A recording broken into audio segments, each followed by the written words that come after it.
ಮಾಡ್ತಕ್ಕಂಥದ್ದು ವ್ಯವಸ್ಥೆ ಮಾಡ್ತೀನಿ. ಕೆಲವು ವ್ಯತ್ಯಾಸಗಳು ಈ ಕಡೆ ಕರಾವಳಿ ಭಾಗದಲ್ಲಿ ಬರೀ ಇಷ್ಟೇ ಅಲ್ಲ, ಕೆಲವು ಟೀಚರ್ಸ್ ದಾರಿ ತಪ್ಪಿಲ್ಲ, ಕೆಲವು ಟೀಚರ್ಸ್ ದಾರಿ ತಪ್ಪಿದ್ದಾರೆ. ಕೆಲವು ಟೀಚರ್ಸ್ ಅವ್ರನ್ನೆಲ್ಲ ದಾರಿ ಕರ್ಕ ಬರ್ತೀನಿ. ಅವ್ರು ಅಲ್ಲ ಪಾಠ ಮಾತ್ರ ಹೇಳ್ಕೊಡ್ಬೇಕು, ಅವ್ರು ಆಟ ಆಡಂಗಿಲ್ಲ, ಬೇರೆ ರೀತಿಯಲ್ಲಿ ಆಟ ಆಡಂಗಿಲ್ಲ. ಆ ವ್ಯವಸ್ಥೆನ ಮಾಡ್ತೀನಿ. ಅದನ್ನ ಅಲ್ಲಲ್ಲ ಅದನ್ನ ವಾಪಸ್ ತರ್ತೀನಿ. ಈಗ ತಾನೇ ಬಂದಿದ್ದೀನಿ ನಾನು, ಇನ್ನು 7 months ಆಯ್ತು ಅಷ್ಟೇ ನಾನು ಮಿನಿಸ್ಟರ್ ಆಗಿ. 70 years ಬಡವಡಿ ಹಾಕಿ ಕೊಟ್ಟಿದ್ದಾರೆ ನನಗೆ. ನಾನು ಅಲ್ಲ ಎಲ್ಲರನ್ನೂ ಅಷ್ಟೇ ಅವ್ರ ಸರ್ಕಾರಕ್ಕೆ ಮಾತ್ರ ಗುರುತಿಸ್ಕೋಬೇಕಾಗತ್ತೆ. ಕಾಂಗ್ರೆಸ್ ಪಕ್ಷದ ಸರ್ಕಾರದ ಪರವಾಗಿ, ಬಿಜೆಪಿ ಪರವಾಗಿ ಶಾಲೆಯ ಆಟದ ಮೈದಾನ ಅಥವಾ ಆಸ್ತಿ ಇಲ್ಲ, ವಿದೌಟ್ ಇಲಾಖೆ ಶಿಕ್ಷಣ ಇಲಾಖೆ ಪರ್ಮಿಷನ್ ಕೊಡುವಂಗಿಲ್ಲ. ಬಟ್ ನೀವು ಸ್ಪೋರ್ಟ್ಸ್ಗೆ, ಗೇಮ್ಸ್ಗೆ ಎಲ್ಲ ರಾತ್ರಿ ಎಣ್ಣೆ ಹಾಕ್ಲಿಕ್ಕೆ ಎಲ್ಲದಕ್ಕೂ ಬಿಟ್ಟು ಬಿಡ್ತಾರೆ. ಎಣ್ಣೆ ಹಾಕ್ಲಿಕ್ಕೆ ಪರಿಸ್ಥಿತಿ ಸ್ಪೋರ್ಟ್ಸ್ ಆಕ್ಟಿವಿಟೀಸ್ ನೋ ಪ್ರಾಬ್ಲಮ್, ಅದನ್ನ ಪರ್ಮಿಷನ್ ತಗೊಂಡು. ನೀವು ಬೇರೆಯವ್ರು ಹೇಳ್ತಾ ಇರಲ್ಲ, ಆಂಟಿ ಸೋಷಿಯಲ್ ಸಿಚುವೇಶನ್ಸ್ಗೆ ಯಾವುದೇ ಕಾರಣಕ್ಕೂ ಕೊಡಲ್ಲ. ಇನ್ಕ್ಲೂಡಿಂಗ್ ಪರ್ಮಿಷನ್ ತಗೊಳ್ಳದೆ ಕೊಡಬಹುದು ಸ್ಪೋರ್ಟ್ಸ್ಗೆ.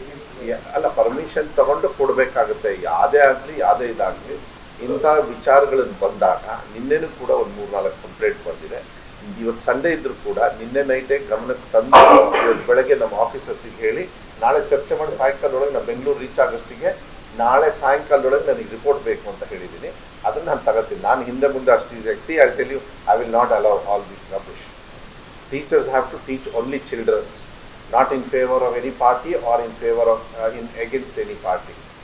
ಅವರ ಮರ್ಯಾದೆಯಿಂದ, ಅವ್ರ ಗೌರವದಿಂದ, ಅವ್ರ ಸರ್ಕಾರದ ಹಣದಿಂದ ಏನು ತಗೊಳ್ತಾ ಇದ್ದಾರೆ ಅದು ಸರ್ಕಾರಕ್ಕೆ ಮಾತ್ರ ಸೇವೆ ಆಗಬೇಕೇ ಹೊರತು ಮಕ್ಕಳಿಗೆ ಮಾತ್ರ ಆಗಬೇಕೇ ಹೊರತು 1% ಡೈವರ್ಟ್ ಆದ್ರೂ ಅವ್ರನ್ನೇ ವಾಪಸ್ಸು ಹಾದಿಗೆ ತರ್ತಕ್ಕಂಥದ್ದು ವ್ಯವಸ್ಥೆ ನನಗೆ ಗೊತ್ತಿದೆ.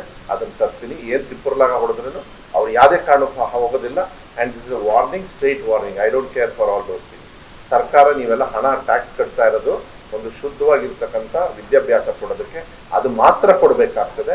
ನಮ್ಮ ದೇಶದಲ್ಲಿ ಕಾನೂನಿದೆ, ಅಂಬೇಡ್ಕರ್ ಕೊಟ್ಟಿರ್ತಕ್ಕಂಥದ್ದು ಸಂವಿಧಾನ ಇದೆ. ಆ ಸಂವಿಧಾನದೊಳಗೆ ನಾನು ಸಂವಿಧಾನ ಪೀಠಿಕೆ ಎಲ್ಲ ಶಾಲೆಯಲ್ಲೂ ಓದ್ತಕ್ಕಂಥದ್ದು. ಕೆಲವರು ಆಟಾಡ್ತಾ ಇದ್ದಾರೆ, ಅವರೆಲ್ಲ ಸಿಕ್ಕಾಕತ್ತಾರೆ ಈಗ ನೆಕ್ಸ್ಟು. ಯಾಕೆಂದ್ರೆ ಅವರಿಗೆಲ್ಲ ಒಂದು ಸಿಸ್ಟಮ್ ಮಾಡ್ತಾ ಇದ್ದೀನಿ. ಸಂವಿಧಾನ ಪೀಠಿಕೆಯನ್ನು ಎಲ್ಲ ಶಾಲೆಯಲ್ಲಿ ಓದಬೇಕಂತ ಕಾನೂನು ಮಾಡಿದವನು ಇದೆ ಮಧು ಬಂಗಾರಪ್ಪ.